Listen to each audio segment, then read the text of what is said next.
Hello students. Now today we are starting with our next topic, laws of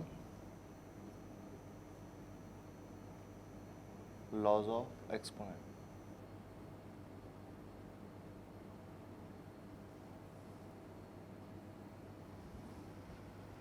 The first law is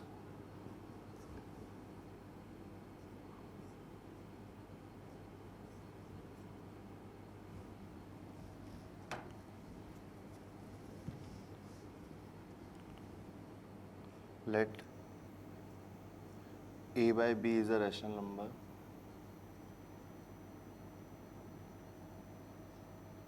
and mn are integers. हमने पहले define कर दिया कि a और a upon b क्या है, एक रेशनल नंबर है और m और n क्या है, इंटीजर्स हैं. ठीक है. अब इसके बाद हम शुरू करते हैं हमारे फर्स्ट लॉ से. a upon b to the power m multiply में a upon b to the power m, यानी कि हम दोनों का मल्टीप्लिकेशन कर रहे हैं. एक बार हमने पावर m लगाई है और एक बार पावर n लगाई है. ठीक है. तो इसको हम डायरेक्टली लिखते हैं a by b to the power m plus n. ठीक है. यानी कि अगर मल्टीप्लिकेशन में दे रखे हो, दोनों की अलग अलग पावर है, तो दोनों पावर क्या हो जाती हैं, ऐड ऑन हो जाती हैं. ठीक है.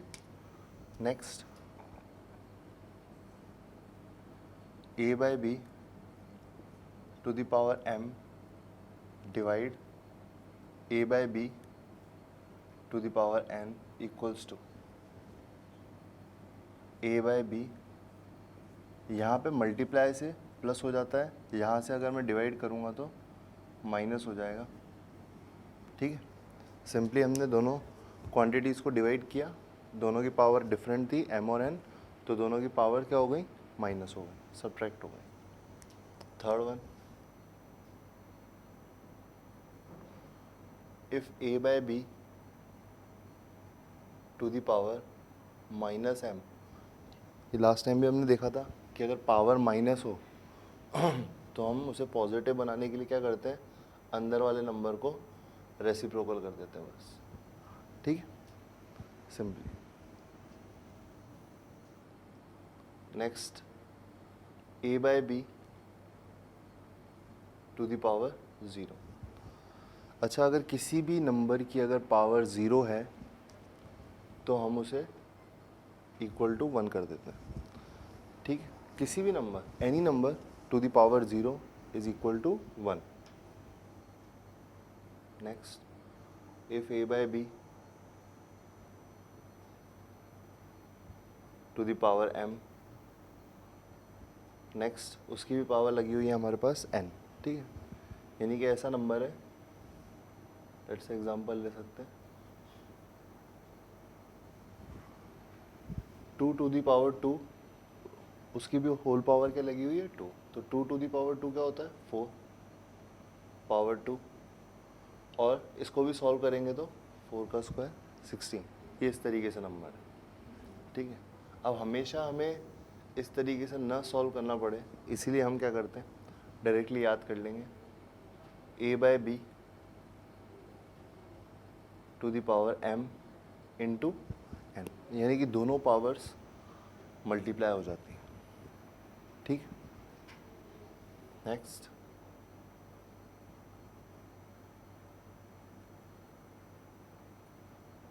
a by b to the power m, और कोई और एक और रैशनल नंबर है c upon d to the power m. यहाँ पे अगर हम नोटिस करें तो रैशनल नंबर अंदर में अलग है, बट अगर पावर की बात करूँ तो पावर कैसी है, सेम है, और बीच में मल्टीप्लाई का साइन लगा होगा. तो हम इसमें क्या करेंगे, दोनों नंबर्स को मल्टीप्लाई कर देंगे और उसकी होल पावर लगा देंगे m. ठीक है. मल्टीप्लाई था इसीलिए हमने बीच में मल्टीप्लाई का साइन लगाया. अगर डिवाइड होता तो a by b to the power m divide by c by d to the power m।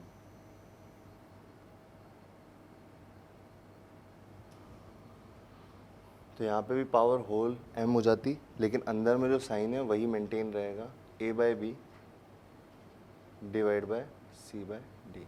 इसको अगर हम सॉल्व करेंगे, हमें पता है डिवाइड का साइन मल्टीप्लाई में चेंज हो जाता है जब हम उसे रेसिप्रोकल कर देते हैं।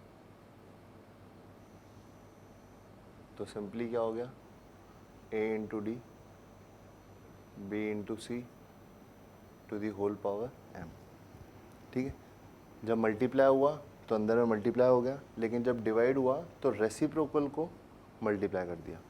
ठीक है, पहला नंबर एज इट इज़ और दूसरे नंबर का रेसिप्रोकल दिया।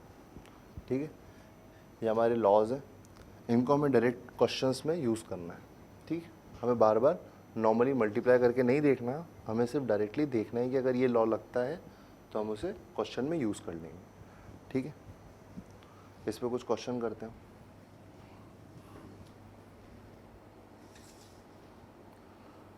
Find the value of, first question है हमारा, फाइंड द वैल्यू ऑफ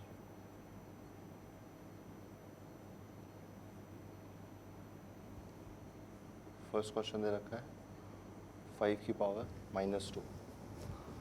अब यहाँ वाले लॉ से देखें, थर्ड वाले से, तो अगर पावर नेगेटिव हो उसे पॉजिटिव कैसे बनाते हैं, रेसिप्रोकल करके। तो यहाँ पे कैसे बनाएंगे, रेसिप्रोकल कर देंगे, 1/5 टू द पावर 2।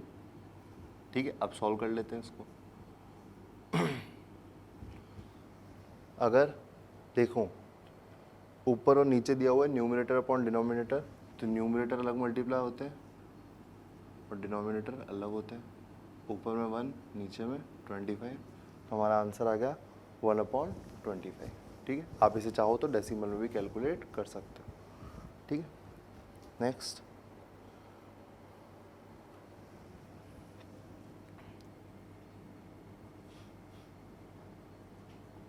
सेवन की पावर -2 टू द पावर 0। ठीक है, सबसे पहले तो हम देखें अंदर में लिखा हुआ है 7 की पावर -2, उसकी पावर कितना दिया हुआ है 0। तो हम डायरेक्टली अगर अंदर वाला सॉल्व करने बैठे और फिर पावर 0 लगाएंगे, तो इससे हम डायरेक्टली ये वाली फोर्थ वाले लॉ को यूज़ कर सकते हैं कि any number to the power 0 equals to 1। अंदर वाले नंबर को हम सॉल्व कर भी लें, कोई भी नंबर आएगा उसकी अगर मैं पावर 0 लगाऊंगा तो क्या होगा, हमेशा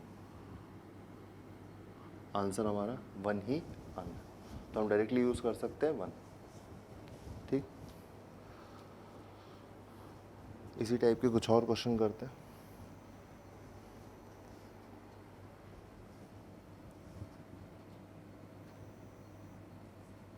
third part, -2/3 to the power 6 upon -2 to the power 4।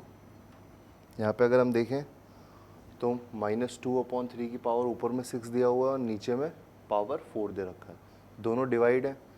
अगर हम सेकंड वाले लॉ से देखें तो दोनों अगर डिवाइड होते हैं तो पावर्स क्या हो जाती हैं, मल्टीप्लाई सब्ट्रैक्ट हो जाती हैं। -2/3 टू द पावर 6 - 4 हम डायरेक्टली कैलकुलेट कर सकते हैं। 6 - 4 2 हो जाएगा। अब लास्ट टाइम भी हमने देखा था कि अगर किसी भी नेगेटिव नंबर की पावर इवन हो तो आंसर क्या होता है, पॉजिटिव। पॉजिटिव का साइन लगाने की ज़रूरत नहीं है। ऊपर में क्या है, 2, 2 का स्क्वायर 4, 3 का स्क्वायर 9 हो जाएगा। ठीक है, तो सिंपली हमने देखा कि क्वेश्चन में डिवाइड दे रखा था, दोनों का पावर डिफरेंट थी तो हमने पावर्स को सब्ट्रैक्ट कर दिया सेकेंड लॉ से। फिर उसका जैसे हमने कैलकुलेट किया तो नेगेटिव नंबर जनरेट हुआ। नेगेटिव नंबर की पावर अगर इवन है तो क्या आ जाएगा, पॉजिटिव। पॉजिटिव का साइन लगाने की ज़रूरत नहीं है, हमने डायरेक्टली कैलकुलेट कर दिया। 2 का स्क्वायर 4 और 3 का स्क्वायर 9 हो गया। ठीक है,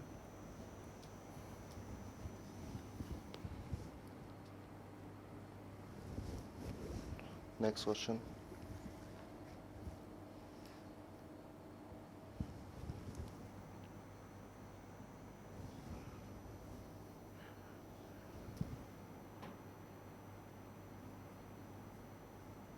8/81 to the power 3 multiply by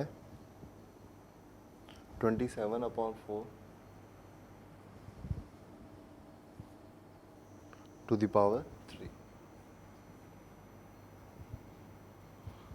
अब ये वही वाला केस है जिसमें हमने पढ़ा था a/b to the power m into c/d to the power m। इसमें हमने क्या किया था, अंदर में जो साइन था वही किया था, a into c b into d to the power whole power m, वही यूज़ करेंगे इसमें भी। 8/81 into 27/4 to the whole power 3 हो जाएगा डायरेक्टली।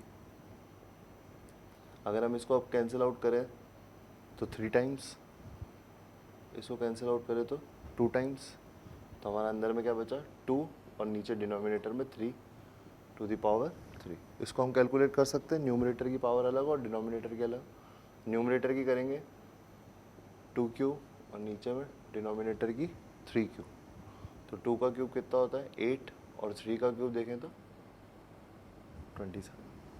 ठीक है, इजीली हमने देखा कौन सा लॉ लगेगा, उसके अकॉर्डिंग हमने लगाया और फटाफट हमारा आंसर कैलकुलेट हो गया।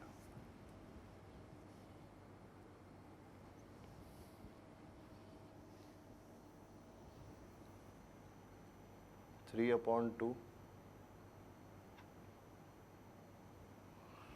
3/2 to the power -2 to the whole power 2। ठीक है, एक तो मेथड है कि हम अंदर वाले को पहले सॉल्व कर लें फिर उसका स्क्वायर कर दें, पर हम डायरेक्टली लॉ से जानते हैं कि अगर पावर ऐसे दिखी हुई हो तो हमें क्या करना चाहिए, सिंपली मल्टीप्लाई कर देना चाहिए। -2 into 2 that means 3/2 to the power 4 हो जाएगा। यहाँ से अगर हम कैलकुलेट करें, हमें पता है नेगेटिव पावर हो तो उसे पॉजिटिव कैसे बनाते हैं, अंदर वाले को रेसिप्रोकल करके। डायरेक्टली हमने रेसिप्रोकल किया, पावर नेगेटिव से पॉजिटिव बन गई। ठीक है, अब बस हमें कैलकुलेट करना है 2 टू द पावर 4 और 3 टू द पावर 4। 2 की पावर 4 अगर हम कैलकुलेट करें तो 16 आएगा, 3 टू द पावर 4 कैलकुलेट करोगे आप तो 81 आएगा। ठीक है, तो हमारा आंसर आ गया 16/81। ये कुछ बेसिक से सवाल थे जो हमने देख लिए। Question number 2, express (125 to the power 7 -7 as a base of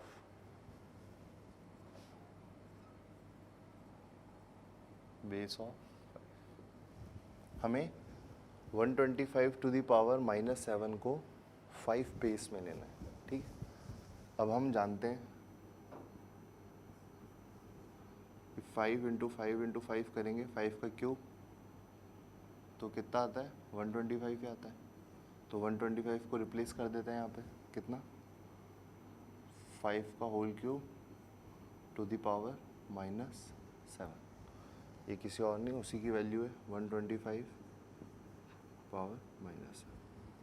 ठीक, अब हमें पता है लॉस के अकॉर्डिंग कि अगर पावर इस तरीके से दे रखी हो तो पावर क्या होती है, मल्टीप्लाई होती है। सिंपली मल्टीप्लाई कर सकते हैं, 3 इंटू -7 दैट मीन्स 5 की पावर -21। ठीक है, अब हमने इसको 5 बेस में कर दिया, 5 टू द बेस पावर -21। जो हमें एक्सप्रेस करना था हमने वो कर दिया, बेस 5 हो गया, पावर कितनी हो गई -21। ठीक, सिंपली क्वेश्चन है, कोई भी वैल्यू पूछ सकता है आपसे।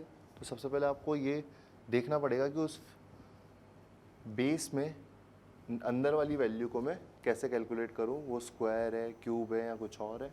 ठीक है,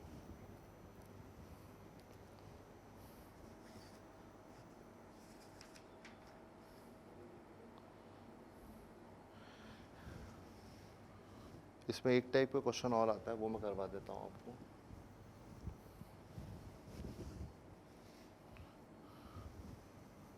क्वेश्चन नंबर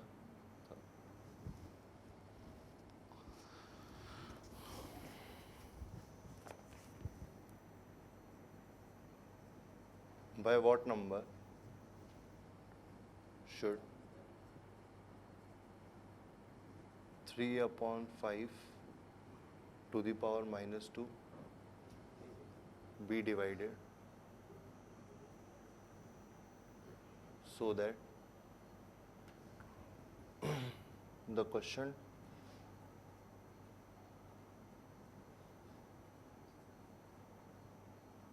becomes 25.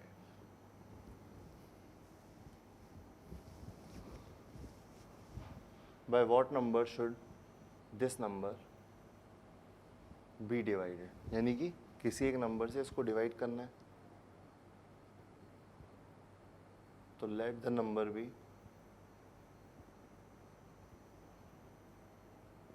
x मान सकते हैं उसे डिवाइड करना है तो हम डायरेक्टली कर देते हैं, डिवाइड करना है x से, सो द क्वेश्चन बिकम 25. ठीक है, क्वेश्चन क्या होता है, लेट से मैंने 13 को 5 से डिवाइड किया, ये नीचे जो आता है इसे रिमाइंडर कहते हैं और ये जो ऊपर होता है इसे हम क्वेश्चन कहते हैं. ठीक है, ये थोड़ा सा ध्यान रखना.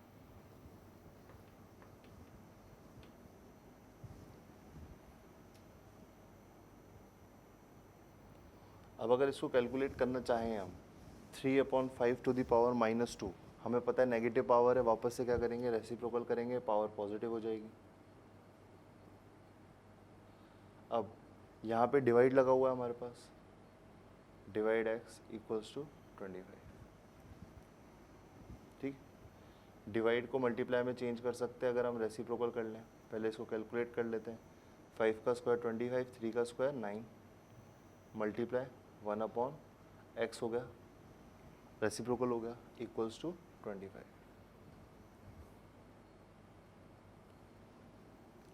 अब यहाँ पे हमारे पास लिखा हुआ है 25/9x इक्वल्स टू 25. यहाँ से अगर हम x की वैल्यू कैलकुलेट करेंगे तो आएगी 1/9. ठीक है, x की value I 1/9, so that number is 1/9 which should be divided to that number to get the question 25. ठीक है, सिंपली हमने x माना और जो हमें क्वेश्चन में दिया हुआ था हमने वो वैल्यूज़ लिख दी, लीनियर इक्वेशन को सॉल्व किया, हमारा आंसर आ गया. ठीक है,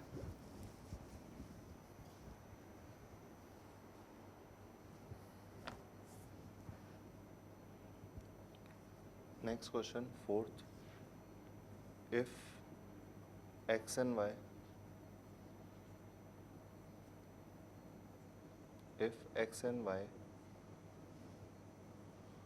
are prime integers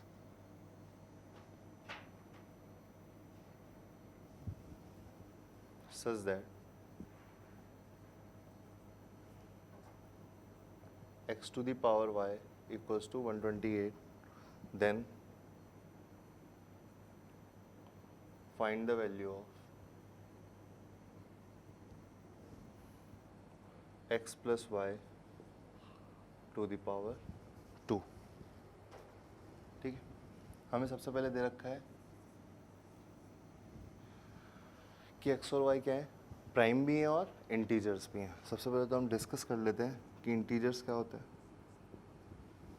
1, 2, 0, -1, -2, -3, ऐसे नंबर्स जिनमें डेसिमल नहीं आता या पॉइंट समथिंग नहीं होता. ठीक है, होल नंबर्स हैं तो इन्हें हम क्या कहते हैं, इंटीजर्स. ठीक, इसमें सारे होल नंबर्स भी आ गए और नेगेटिव ऑफ होल नंबर भी आ गए. ठीक, अब प्राइम की अगर मैं बात करूं तो numbers which have exactly 2 factors, ऐसे नंबर्स जिनके पास हमेशा 2 ही फैक्टर होते हैं, या तो 1 and the number itself, 1 and the number itself. Example लें, 2 होता है, 3 होता है, 5 होता है, 7 होता है, 11, 30। ये ऐसे नंबर हैं जो कि या तो अपने आप से डिवाइड होते हैं या फिर 1 से डिवाइड होते हैं। तो इन तरीके के नंबर्स को हम क्या कहते हैं, प्राइम। तो उसने हमें बोला है कि x और y इंटीजर भी हैं, ठीक है, यानी कि डेसिमल पार्ट नहीं है, और प्राइम भी है, यानी कि वो 1 और अपनी टेबल के अलावा किसी में भी नहीं जाते हैं, ठीक है। और हमें एक इक्वेशन दे रखी है कि x to the power y equals to 128, ठीक है। अगर हम देखें 128 को लिखने की कोशिश करें 2 की उसमें, तो 2 to the power 7 equals to 128, ठीक है। तो यहाँ से x की वैल्यू 2 और y की वैल्यू 7 दिख रही है, क्यों? क्योंकि उसने इसकी वैल्यू x की पावर y दे रखी है, तो हमने इन दोनों को देखा, तो x की जगह 2 लिखा हुआ है और y की जगह 7 लिखा हुआ है, ठीक है। अब एक बार चेक कर लेते हैं कि ये प्राइम और इंटीजर्स हैं क्या। तो अगर हम इनकी बात करें तो ये दोनों प्राइम हैं ही, और डेसिमल पार्ट नहीं है तो इंटीजर भी हैं, तो ये वैल्यू एक्सेप्ट हो जाएगी कि x equals to 2 and y equals to 7। Simply हमने बस 128 को लिख के देखा, 2 के बेस में 2 टू द पावर 7 हो गया, ठीक है। अब हमें वैल्यू निकालनी है x plus y whole square. X plus y करेंगे तो 2 प्लस 7 होल स्क्वायर, 2 प्लस 7 की बात करें तो 9 हो जाएगा, 9 का होल स्क्वायर कितना आएगा, 81, ठीक है। सिंपली हमारे क्वेश्चन में जो दे रखा था 128, हमने उसको 2 टू द पावर 7 लिखा, वहाँ से x और y की वैल्यू निकाली, फिर हमने क्वेश्चन को चेक करा कि वो प्राइम इंटीजर्स हैं कि नहीं है, वो हैं, तो हमने आगे वैल्यू कैलकुलेट कर ली, ठीक है। तो इस तरीके के सवाल हमारे एक्सपोनेंट पावर में, लॉज एंड एक्सपोनेंट में आते हैं, ठीक है। Thank you.